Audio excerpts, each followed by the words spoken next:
planned and carried out the 9/11 attacks. You know, even Henry Kissinger and the CIA said something that I agree with. You know, I don't normally agree with Kissinger or the CIA, but I do in this. And both of them said that Israel will be no more within a short period of time. I believe the CIA predicted 20 years back in 2007, something like that. And Kissinger said within 10 years, just a few years back himself. I wholeheartedly agree with that. For me, it's absolutely obvious that despite the fact that Israel enjoys enormous power right now, which isn't really organic to Israel, Israel is like the favorite little fiefdom. It's the ultimate criminal state. And the real power behind that, which we can definitely trace, is the bankers. The bankers who have literally an infinite supply of money are running the world right now. They own our government. They own pretty much all the Western governments. They own the police. They own the court system. They own the corporations. They own the mainstream media. They completely own Hollywood. And they virtually infiltrate and control every non-NGO and every kind of meaningful social institution you can name because they have the money to do it. So Israel's their favorite little plaything. So I don't think that Netanyahu or any of these other criminals really have any power. Maybe some a little bit more than others, but they're all puppets, just like our presidents and all the other heads of state. They're all puppets. They all work for the bankers. So they tell us a bunch of lies every election cycle, but they actually follow the orders of the bankers. And if they don't, well, the last one who didn't follow the orders was John F. Kennedy, and he did not follow the orders. In fact, he defied the Federal Reserve Bank openly. So Israel is living on borrowed time, if you ask me. And I don't think there's really much doubt of that. The question is Israel going to exercise something known as the Samson option? All right, I'm going to let him finish, giving all praises to Yahweh B'Shem, Yahweh Shai B'Shem, HaRachakodash. Saying double honors to our apostles and elders here, great millstone. Peace and blessings to the Lord's hopefully elect. I'm not sure exactly when this video was done. He's speaking as if it was recent, so it may be recent. It's the ex-U.S. Marine Kenneth Nichols, old chief. Now, he's about to, I'm going to let him finish, but he's going to mention a Samson option. It says Samson in the caption, but he's really trying to say Samson. So just to clarify, what he's about to say isn't actually like biblically accurate. He's going to talk about how these Edomites are about to move, which is, in a sense, in summary, either we're going to rule or there's no planet to live on. And you know, if you've been listening, we've been saying that for quite some time, right? That's the spirit of Cain. That's the spirit of Esau, Edom. But I got to make the correction because he's going to use Samson as an example. That's because he really got the story biblically inaccurate. But I understand what he's trying to say, but we're going to correct that as he speaks on it.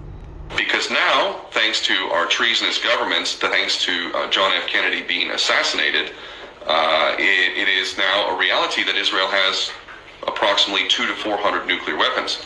Thanks to Germany, who has gifted Israel with Dolphin-class submarines that have now been nuclear armed, Israel has the capacity to deliver those nuclear weapons anywhere on the planet with virtually no notice. So the reality we're living in now is this possibility of the so-called Samson option. And for those that don't know what that is, they should Google it. And don't trust me, Google it and verify it for yourself. It's an old biblical story, effectively paraphrasing here.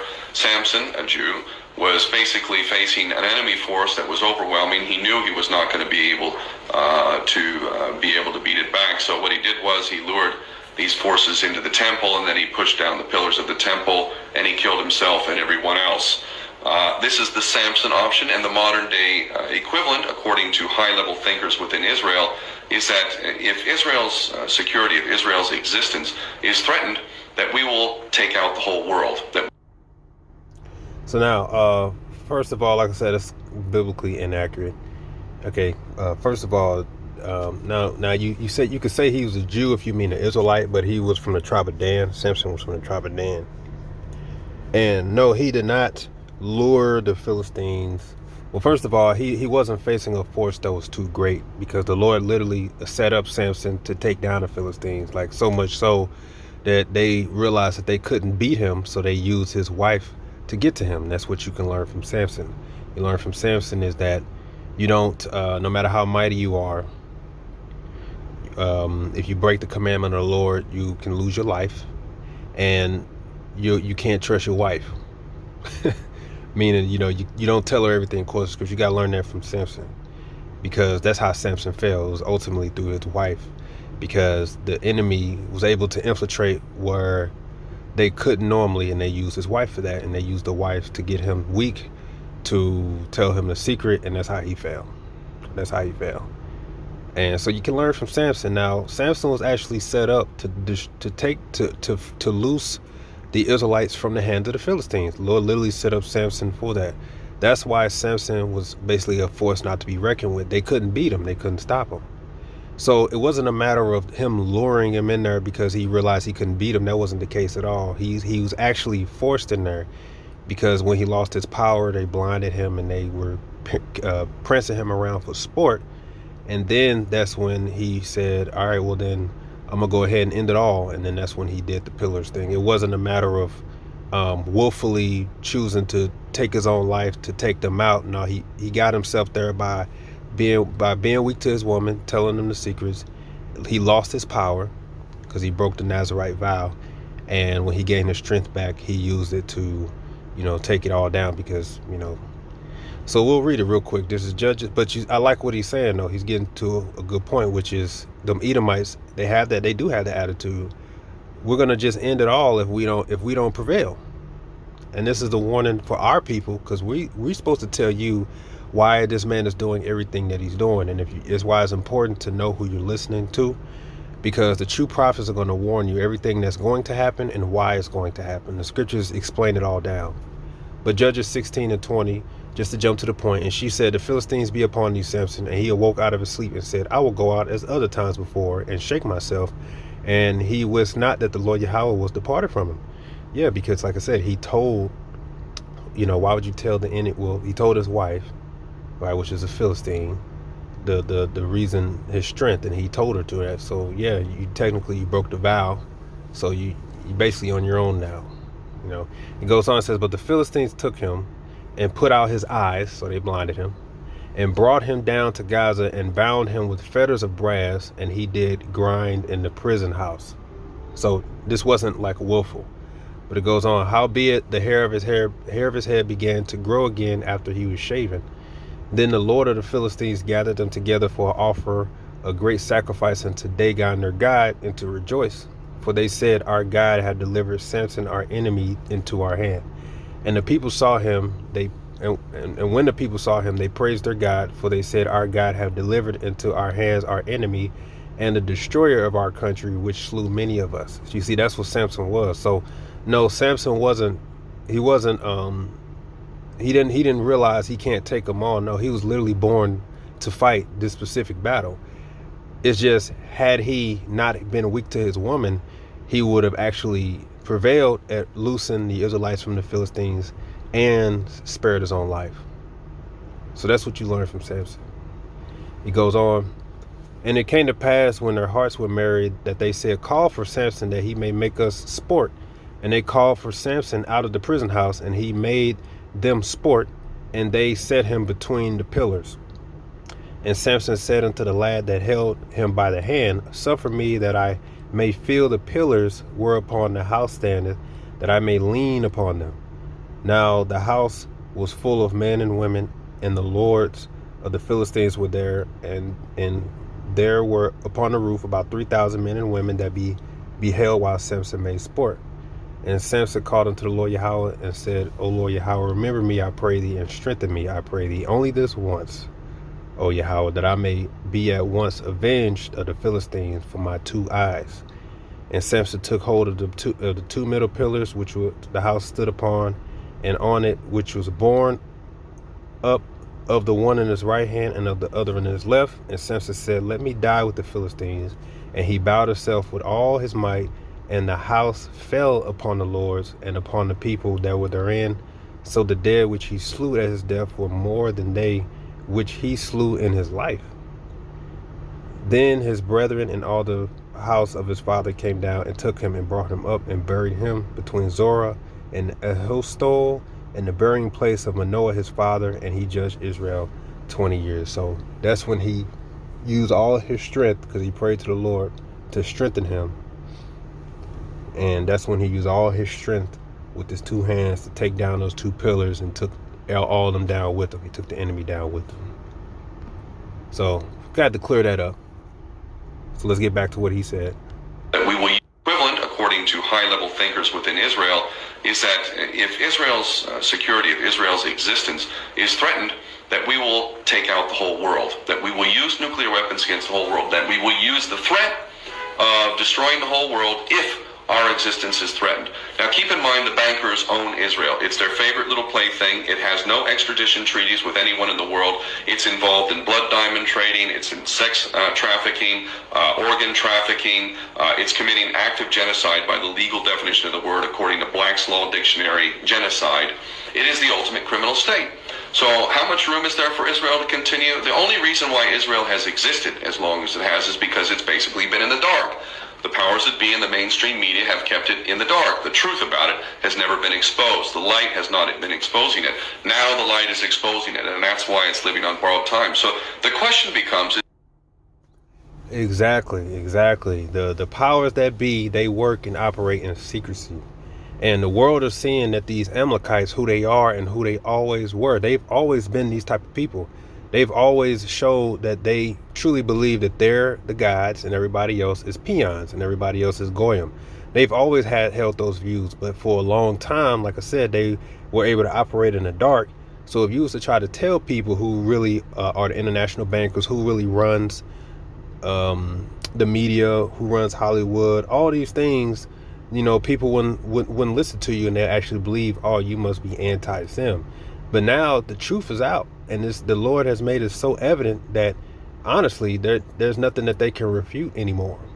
Their war and them talking about their war, how they view against anybody really that isn't them. The whole world is seeing it. The whole world condemns it. The whole world says that state of Israel is committing war crimes. The whole world condemns it. Nobody is supporting them. The only one that's backing them is Babylon. This is how Babylon is going to earn hatred. World War III is going to brew up because of those Edomites, those Amalekites, as is written, the least of the flock shall draw them out, because you know it goes back to those international bankers, which they are Amalekites. And now that the light is shown, you see that they don't really have the power. So like the brother said, I call him brother, he could be Jake, who knows. But like the man is saying, they don't, now that they're exposed, like once they're exposed, what are they going to do next? And as the scripture says, what they're going to do is they're going to come down with great wrath. Israel going to exercise the so-called Samson option, and how much more of American taxpayers' money is going to be used for Israel to produce even more nuclear weapons and more military technology, to the point that we already face this monstrous threat. It is incredible.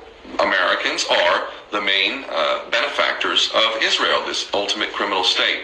When the American people finally realized not just 9/11, but how about the USS Liberty? We get back to the USS Liberty in 1967. The lesson that was taught to Israel, keep in mind this was not too long after Kennedy's assassination, and that traitor, this incredible perverse traitor, Lyndon Baines Johnson, was now in the office, totally bought and paid for by the Zionist Jewish supremacist lobby.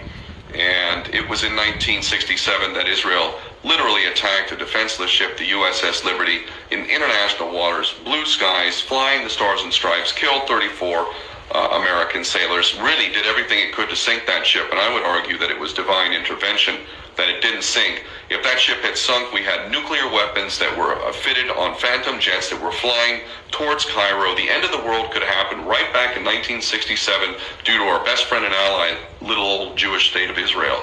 And this is the reality today. Their power has only increased, and the lesson from the USS Liberty was, you can do anything you want. Johnson and other traitors have always covered this up successfully for decades. I know some of the survivors of the USS Liberty, so it's no surprise what they were involved in 9/11. Again, the lesson is Israel can do anything. I was on a ship, a humanitarian ship heading to Gaza in 2010, and Israel attacked that ship in international waters right next to where the Liberty was attacked. And I witnessed the dead bodies. I was there and involved in disarming 2 of these commandos. They literally murdered 9 people on the day, 6 of them provably executed. I've read the autopsy reports and the ballistics reports. So Israel is the ultimate criminal state, enjoying the favor of the real powers that be, the bankers who have an infinite supply of money. The lesson to them is always be that you can do anything and everything and you get away with it because you have the favor of the powers that be. So how far are we going to take this? I don't know. But when the American people finally figure out how their sons and daughters have been sacrificed for this nefarious, evil, psychotic agenda of greater Israel and whatnot, they're going to be, to put it bluntly, pissed. They're going to be angry. And I don't blame them. I just wish they'd figure it out sooner, because it's only going to cause more death and more mayhem, not just for the American people. Let's take a look at the Middle East and what's happening there. It is ungodly. And those people running around cutting off heads, mostly Muslims, but also Christians and whatnot, those people work for us through our proxy, Saudi Arabia. All of this is Israeli Jewish supremacist policy. And if it doesn't stop soon, it could be the end of the world for everyone. If you were from this Yeah, no, brother, tell us how you really feel. Yeah, man. Yeah, this is all true. It's all true. This is the book of Revelation 12:12. Therefore rejoice, ye heavens, and ye that dwell in them. Woe unto the habitants of the earth and of the sea. For the devil is come down unto you, having great wrath, because he knoweth that he hath but a short time. And